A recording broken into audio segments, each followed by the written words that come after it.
तेजस्वी यादव का अगर ये वाला समीकरण सटीक बैठ गया तो 70% वोटों पे तेजस्वी यादव का कब्जा होगा और आने वाले 20-25 सालों तक तेजस्वी यादव को कुर्सी से यानी मुख्यमंत्री के गद्दी से कोई उतार नहीं पाएगा। आखिरकार ये कौन सा समीकरण है जिसकी तैयारी में इसी चुनाव में लग गए हैं तेजस्वी यादव और इस समीकरण को साध के तेजस्वी यादव का दौर चलेगा। पूरी कहानी आपको बताएंगे आखिरकार किस तरीके से ये सब कुछ संभव हो सकता है, इसका आपको उदाहरण भी पेश करेंगे। लेकिन उससे पहले मेरा परिचय जान लीजिए। मेरा नाम है रजत और आप जनता जंक्शन देख रहे हैं। तेजस्वी यादव एक ऐसे समीकरण को अपने साथ जोड़ने का प्रयास कर रहे हैं जिसके बदौलत तेजस्वी यादव का सिक्का चलेगा बिहार में। जिस तरीके का माहौल बनाने के वो फिराक में है, इससे तेजस्वी यादव बहुत ज्यादा मजबूत हो जाएंगे और आरजेडी का बिहार में तूती बोलेगा। अब ऐसा मैं क्यों कह रहा हूं तो इस बात को समझिए। तेजस्वी यादव का ध्यान इस बार ईबीसी वोटर पे है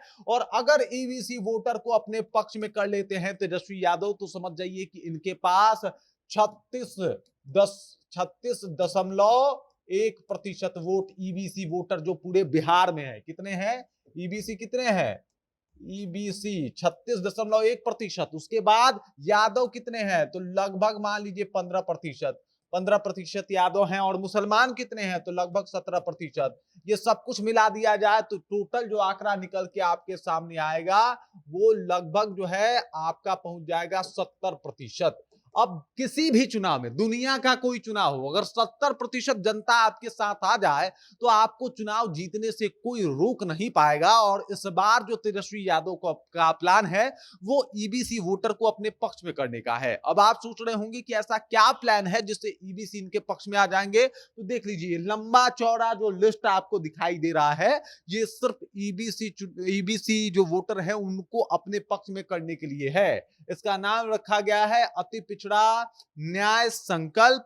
इसमें है कि अति पिछड़ा अत्याचार निवारण अधिनियम पारित किया जाएगा। अति पिछड़ा वर्ग के लिए पंचायत तथा नगर निकाय में वर्तमान 20% आरक्षण को बढ़ाकर 30% किया जाएगा। आबादी के अनुपात में आरक्षण की 50% की सीमा को बढ़ाने हेतु विधानमंडल पारित करके कानून को संविधान का जो है वो संविधान को 9वीं अनुसूची में शामिल कराने के लिए केंद्र सरकार को भेजा जाएगा। मतलब फिर से 50% करवाया जाएगा आरक्षण को लेके। चौथा है नियुक्ति की चयन प्रक्रिया में नॉट फाउंड सुटेबल जैसी अवधारणा को अवैध घोषित किया जाएगा। पांचवा है अति पिछड़ा वर्ग की सूची में अल्प या अति समावेशन से संबंधित सभी मामलों को एक कमेटी बनाकर निष्पादित किया जाएगा।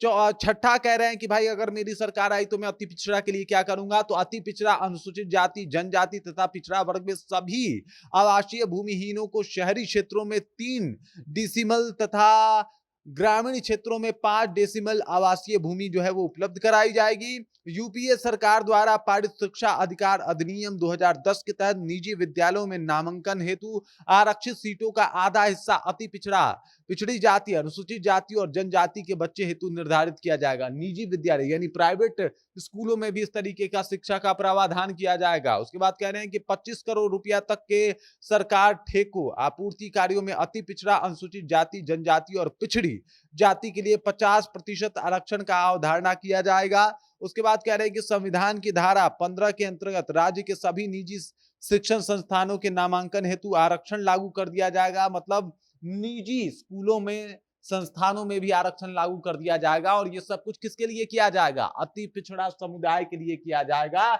ये तेजस्वी यादव का वादा है। अब तेजस्वी यादव इतना वादा इसलिए कर रहे हैं क्योंकि मामला 36% वोट का है और अगर ये 36% वोट इनके साथ आया तो पूरा का पूरा बिहार में खेल बदल जाएगा। मैं आपको बता रहा था कि उदाहरण दे के आपको बताऊंगा कि कैसे अति पिछड़ा आपको जो है वो कुर्सी पे बनाए रखता है। तो इसका ताजा तरीन और सबसे लंबा उदाहरण देखना हो तो नीतीश कुमार को देख लीजिए। ये अति पिछड़ा समुदाय जो है वो नीतीश कुमार का वोटर माना जाता है, लेकिन उसमें सेंधमारी करना, उस वोट को अपने पक्ष में करना एक बहुत बड़ा चैलेंजिंग टास्क तो है।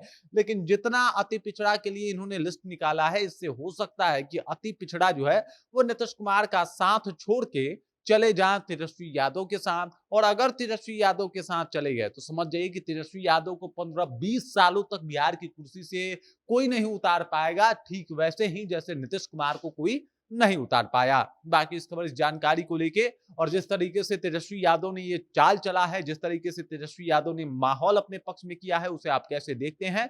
कमेंट करके अपना विचार हम तक पहुंचा दीजिए। बाकी आप देख रहे हैं जनता जंक्शन और मेरा नाम रजत है।